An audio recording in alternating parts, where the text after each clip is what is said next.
Salut à tous, c'est Omen. Bienvenue dans cette vidéo de la Arkham JCE TV, connaissance interdite consacrée à l'arc décoré. Dans cette vidéo, on va présenter l'arc, on va présenter ses forces et ses faiblesses, on va le comparer avec d'autres cartes existantes dans la collection, et puis on va finir par observer son utilisation, quelle carte se marie le mieux avec l'arc décoré, quels sont les investigateurs les plus à même d'intégrer la carte. On commence donc avec une présentation de l'arc décoré. Donc l'arc décoré, c'est une arme à deux mains qui a le trait objet, qui a le trait relique et qui a le trait à distance. L'arc décoré a deux capacités activées. Une première capacité pour attaquer en utilisant l'agilité à la place de la force. L'attaque est bonifiée en agilité et inflige plus de dégâts. Et puis elle a une deuxième capacité qui est une capacité activée pour recharger la carte, encocher une flèche, placer une munition sur l'arc décoré. Alors, l'arc décoré, c'est aussi une arme avec utilisation, munition, et donc on peut dire que c'est une arme qui est à la fois limitée et illimitée. Elle est limitée parce que elle a une utilisation. Une fois qu'on a dépensé sa munition, on ne peut plus l'utiliser. Elle est aussi limitée dans la recharge. Elle est limitée à une munition sur l'arc décoré. Ça veut dire qu'on ne peut pas la blinder de munitions, la surcharger en jouant par exemple un événement comme munitions supplémentaires. Et puis en même temps, on peut dire aussi qu'elle est illimitée parce que dans les faits, on peut la recharger à volonté et on peut jouer toute la partie en utilisant son arc décoré et en le rechargeant tout au long du jeu. Donc c'est ce qui fait d'ailleurs l'une de ses grandes forces, le fait qu'elle soit illimitée, le fait aussi qu'elle bonifie la valeur de compétence de 2. Alors ça paraît négligeable, mais en fait quand on examine les Chaos Bags en standard, on se retrouve à une médiane qui est autour de -2. Alors ça veut dire que quand on attaque un ennemi à 4, et qu'on a 4 d'agilité, on aura une chance sur 2, avec l'arc décoré, de réussir le test. Et ça, c'est sans compter les bonus permanents offerts par des cartes ou alors les bonus conférés par l'attribution de cartes compétences au test. C'est aussi une arme qui inflige 2 dégâts. Donc 2 dégâts, c'est beaucoup, ça en fait une arme avec un gros potentiel, mais quand on analyse le nombre de dégâts par action, qui sont conséquents au fait qu'il faille recharger l'arme, on s'aperçoit qu'on se retrouve à une moyenne de 1 dégât et demi. Pourquoi? Parce qu'on a l'action pour attaquer où on inflige 3 dégâts, et puis on a l'action pour recharger qui ensuite nous ramène à une moyenne de 1 dégât et demi. 1 dégât et demi, c'est pas immense. Après, infliger des dégâts 3 par 3, ça peut avoir un avantage face à des ennemis qui ont un nombre de points de vie impair. Par exemple, 3 points de vie ou 5 points de vie. Par rapport à une arme qui inflige des dégâts 2 par 2, on va être à peu près sur le même nombre d'actions dépensées. Par contre, avec l'arc décoré, il y aura une action sur 2 qui n'impliquera pas de test, l'action de recharge. Donc on va économiser les tests de compétences et donc on va pouvoir concentrer les efforts, les cartes attribuées ou les ressources dépensées si on a du pay to boost sur le test consacré à l'attaque.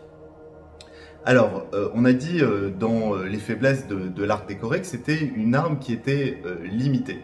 L'autre désavantage, on l'a vu un petit peu quand on a analysé le nombre de dégâts par action, c'est le coût en action de l'arc décoré. C'est le fait que il va falloir constamment le recharger et que ça sur une partie, finalement quand on a une arme qui inflige 1,5 dégâts par action, on se retrouve avec une moyenne qui est relativement faible. Alors l'autre désavantage de l'arc décoré, c'est le risque vis-à-vis des attaques d'opportunité. C'est-à-dire que quand vous êtes face à un ennemi qui a 3 points de vie, tout va bien, il n'y a pas de problème, vous tirez, vous réussissez votre attaque, vous rechargez. Dès lors qu'on tire un échec automatique, qu'on rate son attaque, on se retrouve engagé avec un ennemi et on se retrouve à devoir dépenser une action qui n'est pas une action échappée à, une action attaquée, une action de discussion ou une action abandon.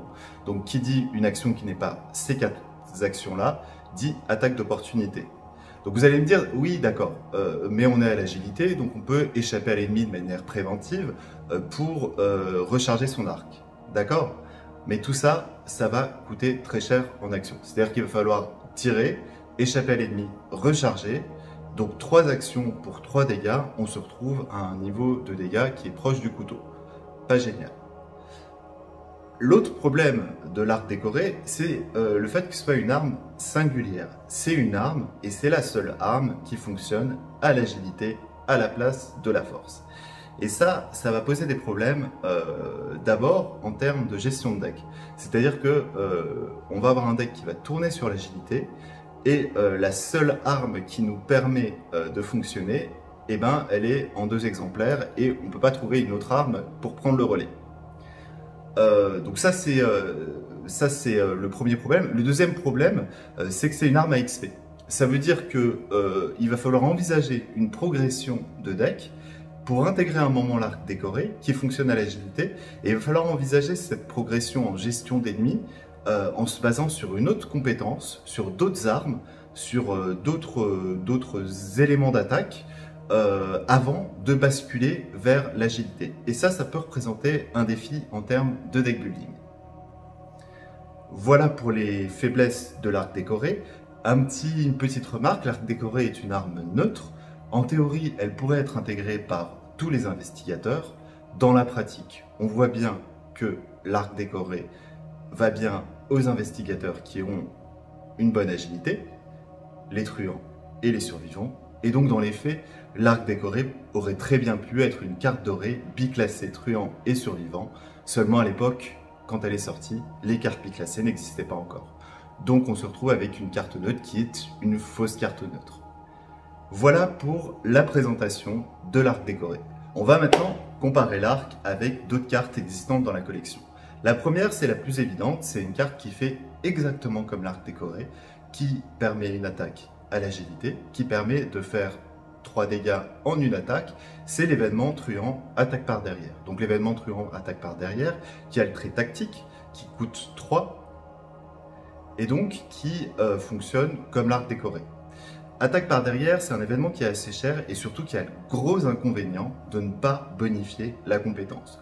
Donc on se retrouve avec un événement assez cher et qui est assez fragile dans son fonctionnement. Alors il y a une autre carte, c'est un petit peu plus tiré par les cheveux, mais dont le design rappelle un peu celui de l'arc décoré. C'est le soutien gardien, la lance sainte. Donc la lance sainte, c'est aussi une arme à 2 mains, et c'est aussi une arme qui a 2 régimes. Un régime de stockage et un régime de déstockage. La comparaison s'arrête ici parce que la lance enchantée, c'est une arme beaucoup plus puissante, c'est une arme plus chère en XP, et surtout c'est une arme qui fonctionne avec les pions bénis et qui nécessite une mécanique d'introduction de bénis et de gestion du béni dans son deck. Le futur cycle qui va venir, aux confins de la Terre, nous propose un arc enchanté qui ressemble à l'arc décoré et qui va permettre de cibler des ennemis dans des lieux connexes. Là aussi, la comparaison s'arrête ici. C'est un arc qui fonctionne aussi à l'agilité ou à la volonté. La comparaison s'arrête ici parce que l'arc enchanté s'incline. Ça signifie qu'on ne peut pas l'utiliser, l'envisager comme étant une solution de gestion des ennemis pour un deck de gestion des ennemis. Ça peut être un bon dépannage. On va pouvoir trouver des utilisations à cet arc enchanté qui est très intéressant. Mais la comparaison s'arrête là. On n'est pas dans une carte qui va pouvoir créer de la redondance par rapport à l'arc décoré. Voilà pour les comparaisons. On va maintenant passer à l'utilisation de l'arc décoré. Alors on a vu que l'arc décoré était une arme avec beaucoup de potentiel, mais aussi beaucoup de contraintes. Autour de l'arc décoré, il y a plusieurs cartes qui vont permettre de corriger ces contraintes, de corriger ces limites. Ces cartes, elles vont s'intégrer dans un pool que je vais appeler le module primaire. C'est un petit peu le package à avoir quand on utilise l'arc décoré. Et puis à côté de ça, on a d'autres cartes qui synergisent bien avec l'arc décoré, qui sont un peu plus facultatives et qui vont être là pour donner un peu une identité, une connotation à son deck archer. Donc on va commencer par le module primaire, les cartes qu'il faut avoir pour corriger les limites de l'arc décoré. Donc on va commencer par les attaques d'opportunité.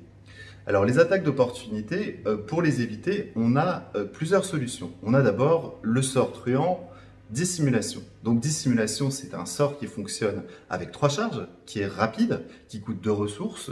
Donc pour des truands, c'est vraiment pas cher. Et puis en plus, ça se pose sans action, c'est extrêmement fluide.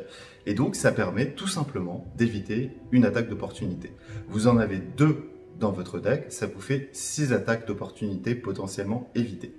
À côté de ça, on va avoir l'événement éviter de justesse. Donc éviter de justesse, c'est un événement qui produit les mêmes effets que dissimulation, éviter une attaque d'opportunité, mais qui en plus bonifie le prochain test de compétence de 2. Donc c'est très avantageux. En plus, la carte a 2 icônes d'agilité, donc de toute façon, elle est utile dans un deck qui repose sur l'agilité. Voilà pour les solutions de prévention des attaques d'opportunité. On a un soutien avec 3 charges, on a un événement, les deux en 2 exemplaires, ça fait un total de 8 attaques d'opportunité évitées sur un scénario, c'est largement suffisant pour l'arc décoré. On en vient maintenant au coût en action de l'arc. Alors, toujours en truand, on a encore un soutien arcane qui s'appelle Hâte. Alors, ce soutien arcane Hâte, c'est un rituel qui permet, dès lors qu'on a fait 2 fois de suite une action du même type, de refaire une 3e action de ce type. Et parmi les actions énumérées, on a l'action activée. Alors, activer, c'est la petite flèche qu'on va avoir sur les cartes soutien. Et ce qu'on observe, c'est que sur l'arc décoré, il y a 2 actions activées. L'action d'attaque et l'action de recharge. Donc ça veut dire qu'avec hâte, on va pouvoir attaquer, recharger, incliner hâte et on gagne une action d'attaque. Ou l'inverse. Recharger, attaquer, incliner hâte pour gagner une action de recharge. Donc ça, c'est très bien. Ça permet de progresser en termes de dégâts par action. Mais c'est pas totalement optimal. Pourquoi? Parce que quand vous avez un ennemi qui a peu de points de vie, vous allez attaquer, vous allez recharger l'arc et vous n'aurez pas besoin d'une 3e action activée. Et donc, du coup, ça oblige à une gestion de l'arc décoré qui s'envisage tout à fait et qui implique de ne pas toujours recharger l'arc quand on a attaqué un ennemi pour pouvoir ensuite être dans une situation où on va recharger, attaquer, recharger. C'est bien, ça coûte des charges de dissimulation où on a une autre alternative, un 3e soutien qui lui permet en fait de corriger un peu ce défaut qu'on peut avoir quand on utilise hâte et l'arc décoré. Ce soutien, c'est le monte en l'air. Alors le monte en l'air, il est très bien parce que déjà, il bonifie l'agilité. Cohérent avec l'arc décoré, génial, on est dans la bonne compétence, mais en plus, il va nous offrir un déplacement qui fonctionne avec une action activée. Et ça va considérablement fluidifier le gameplay de l'arc décoré. Ça veut dire qu'on va pouvoir incliner le monte en l'air pour se déplacer, peu importe qu'on soit engagé ou non avec un ennemi, se déplacer, attaquer avec l'arc et gagner une action grâce à hâte pour recharger. On peut faire ces 3 actions dans le sens qu'on veut. Et d'ailleurs, si on n'a pas de solution de prévention des attaques d'opportunité, on va pouvoir attaquer avec l'arc décoré, incliner le monte en l'air pour se désengager de l'ennemi, se déplacer dans un lieu connexe et recharger tranquillement son arc en toute sécurité. Donc voilà, donc là on a 3 cartes, dissimulation, hâte et le monte en l'air qui constituent la base, le pool des 3 cartes nécessaires pour bien jouer avec l'arc décoré. Moi, je les appelle la sainte triade archère parce que c'est vraiment avec ces cartes-là qu'un deck arc décoré va bien fonctionner. Alors, ça ne veut pas dire que si vous n'avez pas les 3 en jeu, le deck ne roulera pas. Il va bien fonctionner si vous n'avez que hâte ou si vous n'avez que hâte et le monte en l'air et pas dissimulation. Mais dès lors que vous aurez les 3 en jeu, tout sera fluide et tout va très bien fonctionner. Alors, on a vu également que dans les défauts de l'arc décoré, il y avait sa singularité. Le fait qu'on ne puisse pas créer de redondance avec une autre arme pour prendre le relais. Alors, il y a une carte qui est très bien, que moi j'aime beaucoup, qui a un soutien neutre, qui est le sac à dos XP. Le sac à dos XP, il est super parce qu'il va nous permettre de chercher parmi les 12 cartes du dessus de notre deck, 3 soutiens objets, de les attacher au sac à dos et de pouvoir les jouer comme s'ils étaient dans notre main. Donc ça, c'est très pratique pour tutorer l'arc en début de partie quand on l'a pas dans sa main. Et c'est aussi pratique parce que le sac à dos peut se cibler lui-même. Ça veut dire que si quand dans les 12 cartes qu'on recherche, il n'y a pas l'arc décoré, mais qu'il y a un sac à dos, on va pouvoir attacher le sac à dos au sac à dos, mettre son sac à dos dans son sac à dos, c'est logique, et puis recommencer à la prochaine action.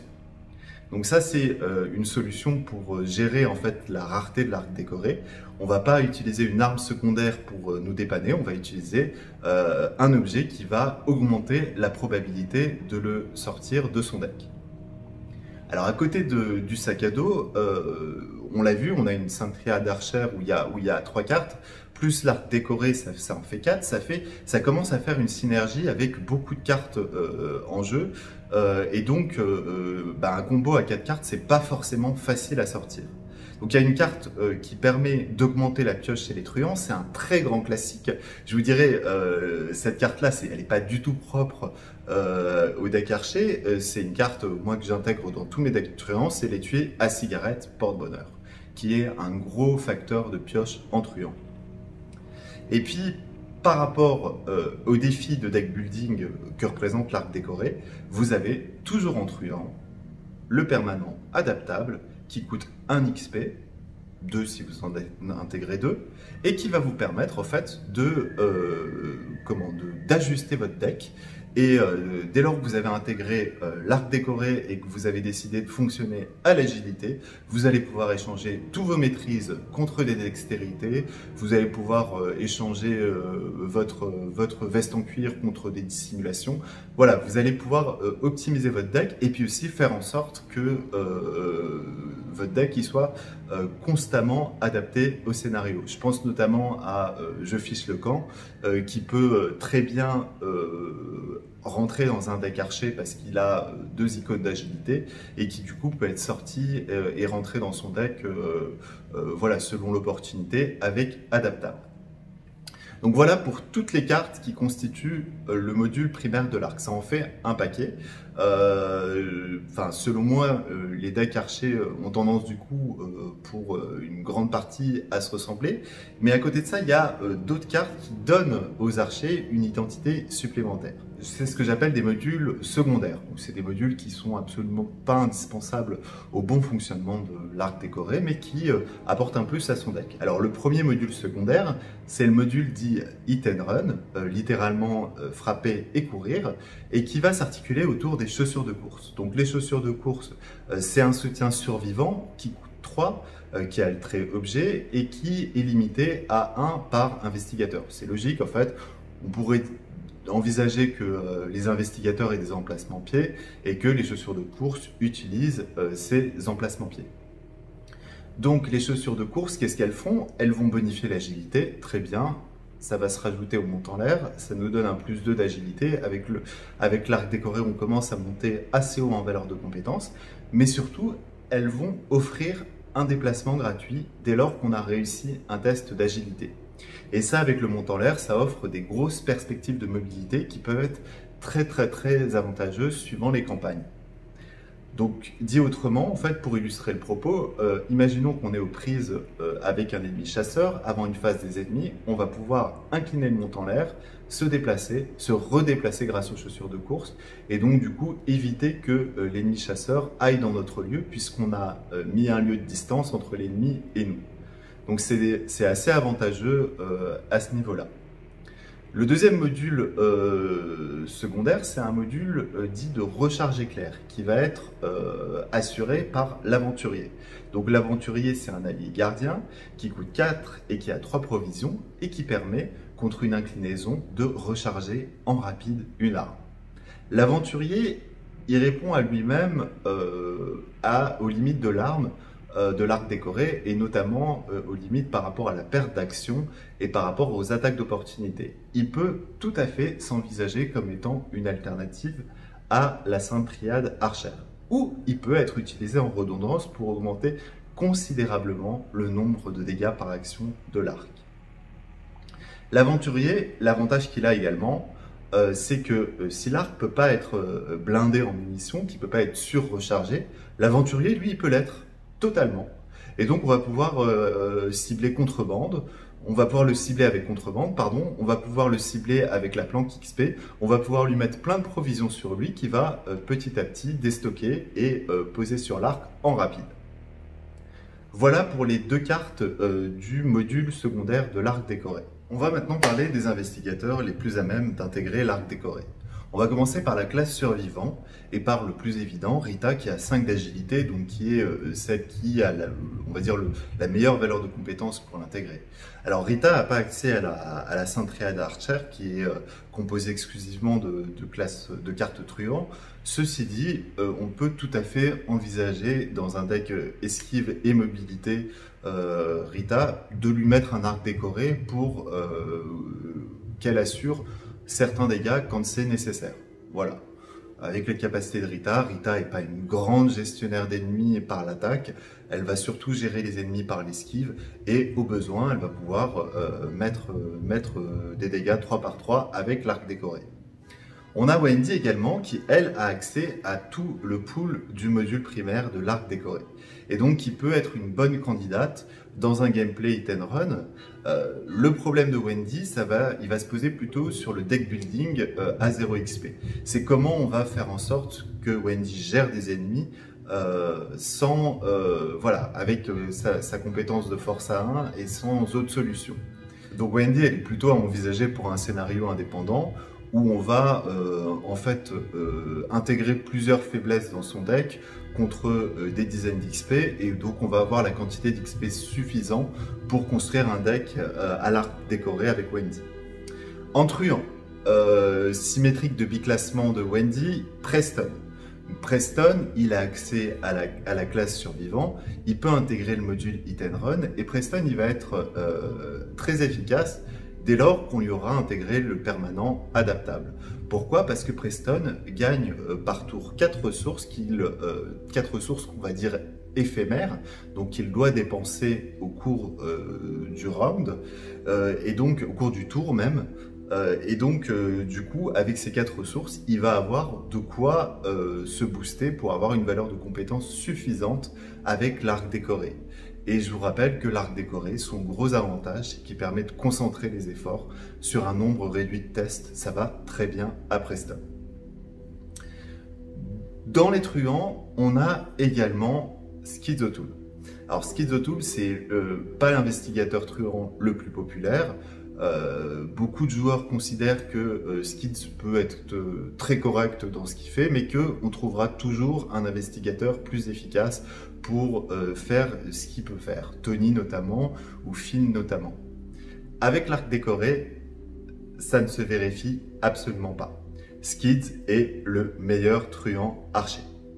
Pourquoi? Parce qu'il va pouvoir intégrer l'aventurier et donc augmenter considérablement le nombre de dégâts par action de l'arc décoré, mais il va aussi pouvoir intégrer des cartes gardiens XP et notamment la carte habileté au tir qui lui permet de canarder un ennemi depuis un lieu connexe en infligeant plus un dégât. Donc là, on commence à parler de faire 4 dégâts en une action sur un ennemi dans un lieu connexe.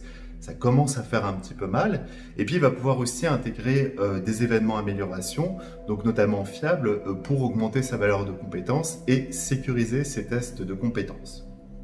Dans les truands, on a également Finn, qui va pouvoir intégrer les chaussures de course et qui est un très bon candidat pour le module hit and run, et Jenny qui va pouvoir intégrer et les chaussures de course et l'aventurier et qui va pouvoir teinter son deck de l'un ou de l'autre des modules secondaires, voire des deux. Pour Jenny, sa valeur de compétence est relativement moyenne, mais elle va pouvoir, grâce aux ressources qu'elle gagne facilement, la jouer comme Preston, c'est-à-dire se booster avec des brouillards ou alors partir sur l'archétype riche autour de relations influentes. Autrement, en truand, on a également des investigatrices qui ne peuvent pas intégrer de modules secondaires, mais qui peuvent être des archères très efficaces. Il y a Sefina qui marche très bien avec le module riche autour de relations influentes. Elle va avoir des événements pour s'enrichir et puis elle va utiliser relations influentes pour booster sa valeur de compétence. L'avantage de Sefina aussi, c'est qu'elle va pouvoir intégrer des événements pour enquêter. Et donc, finalement, ça va être l'une des seules investigatrices qui sera capable d'être polyvalente tout en étant archère, donc qui va pouvoir ne pas se consacrer uniquement à la gestion des ennemis. Et on a également Winifred avec ses 5 d'agilité, évidemment, qui va pouvoir faire des très belles choses avec l'arc décoré. Winifred, en plus, comme on est sur un deck gestion d'ennemis qui est centré autour d'une compétence, avec sa capacité signature, on va intégrer dans son deck uniquement des icônes d'agilité et on va avoir un deck très fluide qui va beaucoup piocher et qui va lui permettre de sortir très rapidement les cartes pour mettre en place le combo. Voilà pour les investigateurs les plus à même d'intégrer l'arc décoré. Pour conclure, on peut dire que l'arc décoré est une arme singulière. Singulière parce que c'est l'une des seules armes à fonctionner avec l'agilité, et singulière aussi parce que c'est l'une des seules armes à pouvoir se recharger toute seule. Si vous aimez les gameplays un peu élaborés, un peu comboïdes, je vous conseille de construire un deck archer, vous allez vous éclater. Moi, j'ai testé le deck archer 3 fois, donc 2 fois sur des indépendants avec Winifred et Schizotool, et puis une fois sur une campagne, la conspiration d'Innsmouth avec Preston Fairmont. J'ai commencé la campagne avec un deck de gestion d'ennemis très classique à la hache d'incendie. Preston utilisait ses ressources pour booster sa valeur de compétence avec la hache d'incendie. Et puis à mi-campagne, j'ai basculé sur un archétype archer, hit and run, et ça a été sacrément efficace, surtout en termes de mobilité et de gestion d'ennemis. Voilà pour cette vidéo de l'arc décoré, j'espère qu'elle vous a plu, à très bientôt pour une prochaine vidéo.